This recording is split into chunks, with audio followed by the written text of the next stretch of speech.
Hello, dear viewers, and welcome to another episode of Chris's Awareness Knits. That's two S's on Chris's, two S's on awareness, and one S on knit.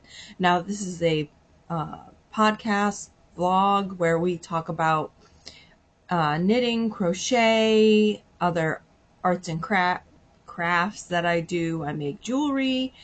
And we also talk about my life here in Japan. So if that's something that you're interested in, then I would stick around for the rest of the episode. So first I want to start with some finished objects. I have a couple, and by a couple I mean quite a few, little face washcloths. Got this white one, got this dark blue one, navy blue, very nice. Got a pink one. Now these are all really soft, really soft. I've got this one which is really soft, but I think would do a really good job with exfoliation because the yarn is so thin that it's knotted quite well. So I think it's knotted quite a bit. So I think that one would do really well with exfoliation. Got another pink one. Maybe sell the two pink ones as a set. I didn't really have that much left of these particular cottons, so I just made face cloths out of them. This one, I was just trying this stitch, and I still wanted to make something, so a face cloth it is. This one is really exfoliating because of all the bumps, because it was a entirely slip stitch project. I didn't get very far because I don't have the patience to just slip. It was very stressful for me because I was just like trying to get in and then slip, try to get in and then slip. I didn't like it. I didn't like it at all. So I just finished it off with a little bit of did the outside. And so that is a face washcloth as well. I got this little one made out of a thicker material. So this one could be a pot holder because it's so thick. But I also did a double crochet and then slip. So a lot of times I use my washcloths or face cloths as a way to try out new stitches. And so that's what this one is. It's me trying out a new stitch. And then just your traditional pot holder, washcloth, face cloth kind of thing.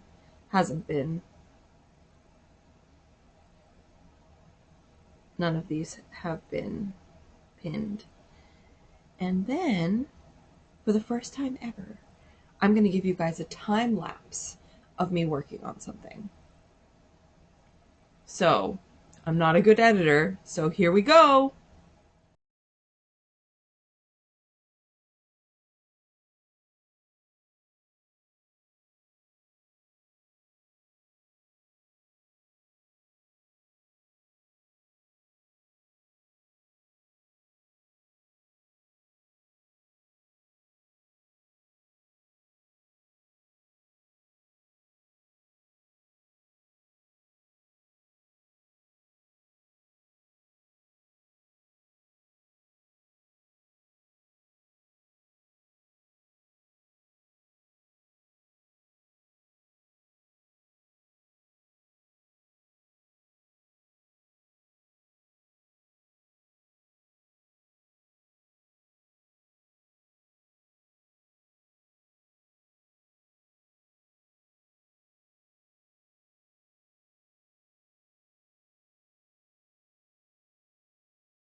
And I finished it.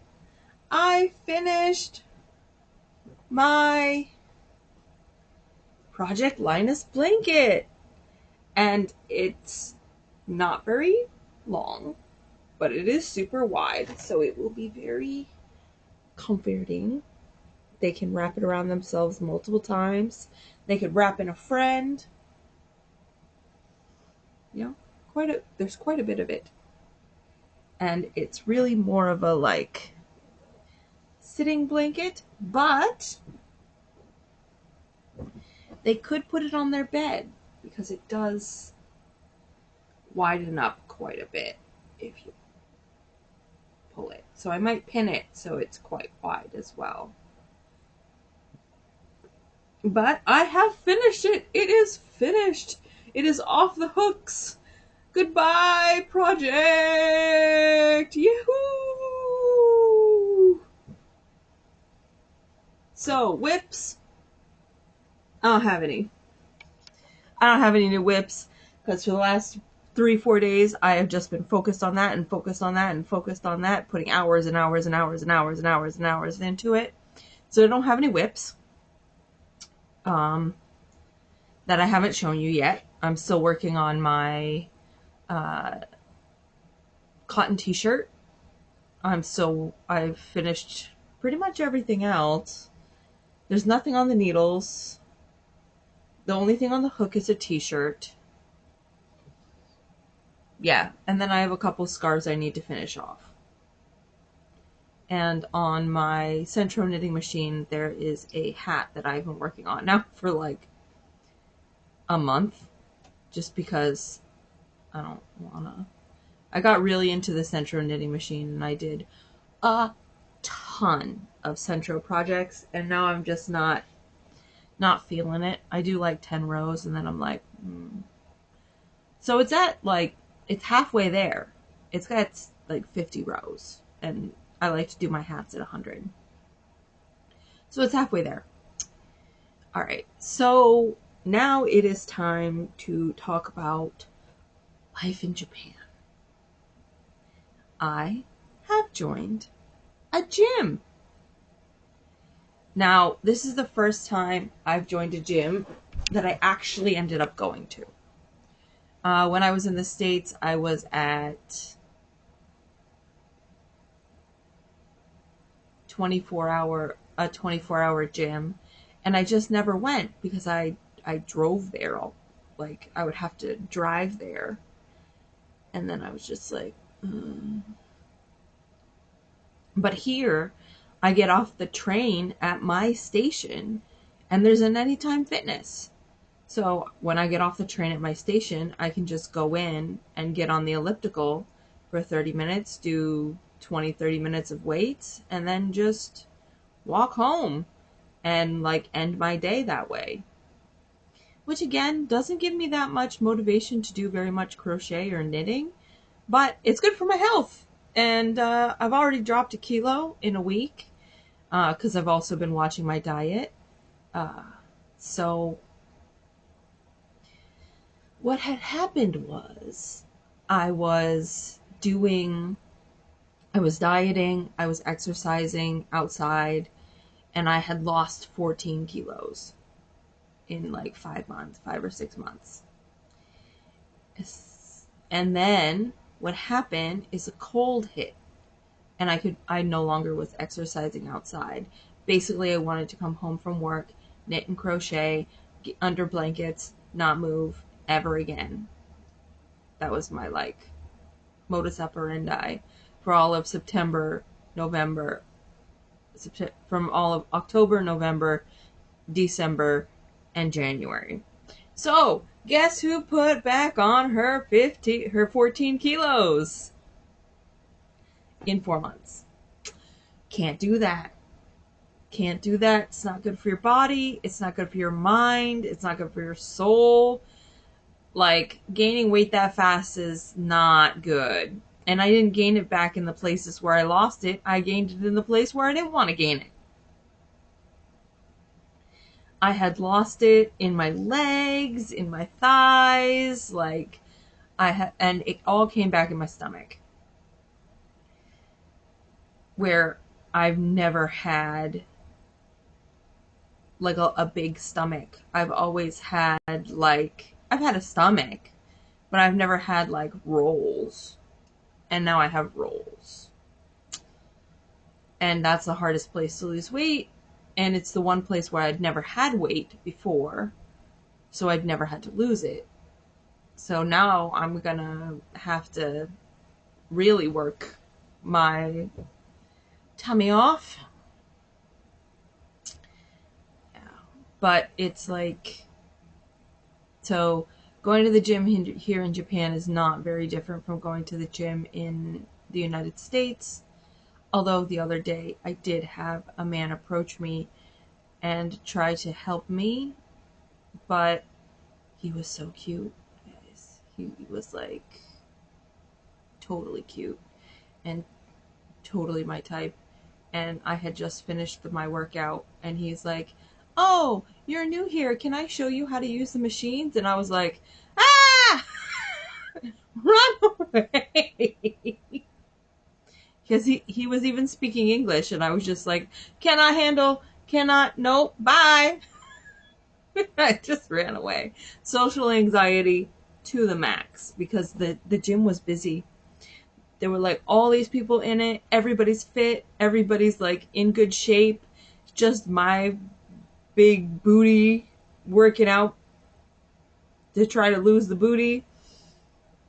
Everybody else in there was thin or like jacked.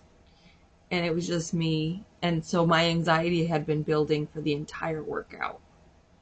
And then this gorgeous guy comes up to me and it's like, "Can I show you how to use the machines?" And I was like, "I'm gonna die. I'm gonna die. I'm gonna die. I'm sweaty. I am gross.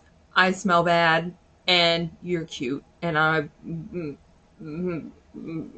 run away!" So yeah, that's what happened.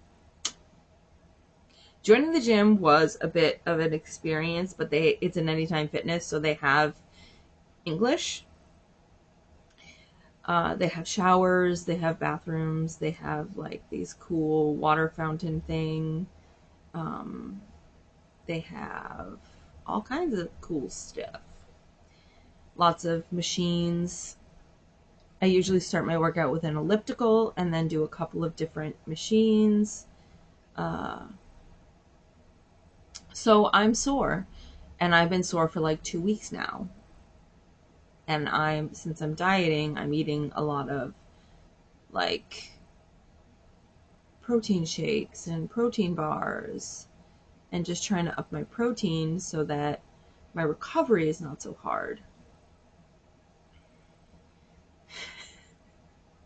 And yesterday, one of my students dropped his lunch on the floor, and we all get school lunch, but there's a set number of school lunches. And so when he dropped his lunch on the floor, I gave him mine. And so my lunch consisted of a protein bar and a protein shake. And before I could eat them, he came up to me and was trying to get me to put on some Japanese YouTuber so that everybody could watch, and I snapped at him. I did. I snapped at him because I was hungry, and now here I was going to have to eat this bullshit. Not bullshit. Don't say that on YouTube. This stuff, because he had dropped his lunch on the floor because he didn't keep his desk clean, and it fell off, and I snapped at him, and he cried, and I feel bad. I do. I feel bad, but you know we can't watch Japanese YouTube. You know it. It's a fact. And so coming up to me when I haven't eaten anything since breakfast, which was a protein shake, at like 12:30, and you've dropped my lunch on the floor, and be like, "Can you look up this Japanese YouTuber for me?" No, I can't. go away. I snapped at him. I was like, not right now. And then I ate a couple of bites and like called him back and was like, okay, explain again. He's like, no, you're mad. And I'm like, no, I was hungry. Now I've eaten a couple of bites. Tell me what you want me to look up. And I looked it up, and it was this Japanese YouTuber playing Minecraft. And I was like, you know we can't watch this. You know for a fact that we cannot watch this in the English school. You know. But I felt bad for snapping at him, so I brought it over to the projector, and I was going to turn it on for everybody. Sorry, recording in the morning. It's terrible. So I brought it over for everybody, and then everybody was like, no, we don't want to watch that. We don't want to watch that. We want to watch this. And I was like, sorry, dude. I'm not fighting half the class over what you want to watch. But I was going to put it on for him. And then later we had a conversation about how I'm such a mean teacher. And how I'm always like yelling at them. And the only time I ever yell at them, the only time I ever raise my voice is when everybody is talking and I need their attention. Like literally, this is class time and you guys are all having outside conversations. And that's not acceptable. We're here to learn English. We're in the middle of English class. And you guys are all chatting with each other like there's not a class happening. There's a class happening. You need to be quiet. At least so that the students who want to learn can learn. And that's what I explained to them. I was like, you are hurting your classmates. And I don't appreciate it. I don't like it. Yes, I understand that for you, this is easy. For some of you, this is easy. But for some of you, this is extremely difficult. And if the kids who think it's easy are not quiet, then the kids who think it's difficult can't hear me. And if they can't hear me, they can't learn what to do. And if they can't learn what to do, then they'll never improve. And it's going to be your fault because you were talking while the teacher was talking. So I explained that to them, and I'm going to explain that to them today, and I'm going to explain that to them tomorrow, and I'm going to explain that to them the next day, and I'm going to explain that to them the next day until finally they start to get it. You can do quiet things. Like, I let them color. I let them draw. I've never stopped them from, doing their own thing. The only thing I want them to stop doing is stop wandering around the classroom and stop talking when the teacher is talking. These are very simple things. I'm not asking for the world. I'm asking for you to be quiet so that the students who want to learn can. Simple. But then they were like, yeah, but you're a mean teacher. You're always shouting at us. And I'm like, I shout because you guys are so loud. I can't hear my own thoughts, let alone what I'm saying. And other students can't hear what I'm saying because you're so noisy. So that's what I explained to them. That's why I shout. I shout because of 3 things. You're not sitting. You're doing something dangerous. You're being too noisy for other students to learn. 3 things. You're such a mean teacher. No, I'm not. I'm so nice. I gave them an extra 10 minutes of recess time today after lunch. Yesterday after lunch. You're such a mean teacher. I gave you 30 minutes of homework time so you didn't have to do homework at home. You're such a mean teacher. I gave them a practice test that was the test and gave them the answers and told them to study. Then, 2 days later, I gave them the actual test.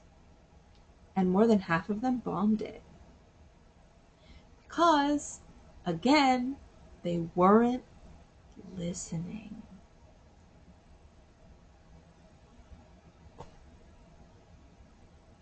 So I know this is the same problem teachers face everywhere, and I know everybody has different ways of dealing with it, but I just get so frustrated because they know the rules. They know why I'm upset. They know it's the end of the year. They only have 6 weeks left with me. 6 weeks. That's it. Including this one.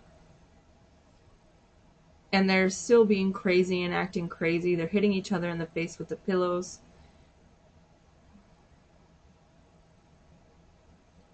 And I'm being chill.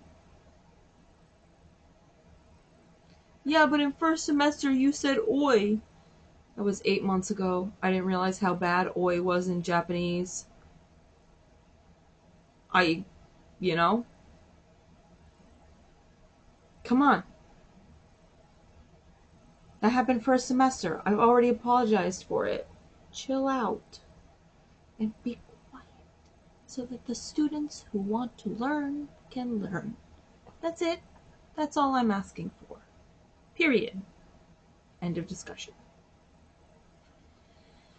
So we had that talk. We'll see how things go today. They were like, remember in second semester when we were quiet for a week? And I was like, no. No, I do not. I do not remember you guys ever being quiet. Not even, no. You were quiet for one period. And that's because the principal was in the room. There you go. That's it. And later I got scolded by the principal that I'm not a good teacher and I'm not doing enough. Hard to be a teacher when your students won't listen to you. Just difficult. Anyway, thank you for coming to my TED Talk about how being a teacher sometimes is terrible. And that's it. If you enjoyed today's program, please like and subscribe. As far as the editing goes, I tried my best. Thank you. Have a nice day.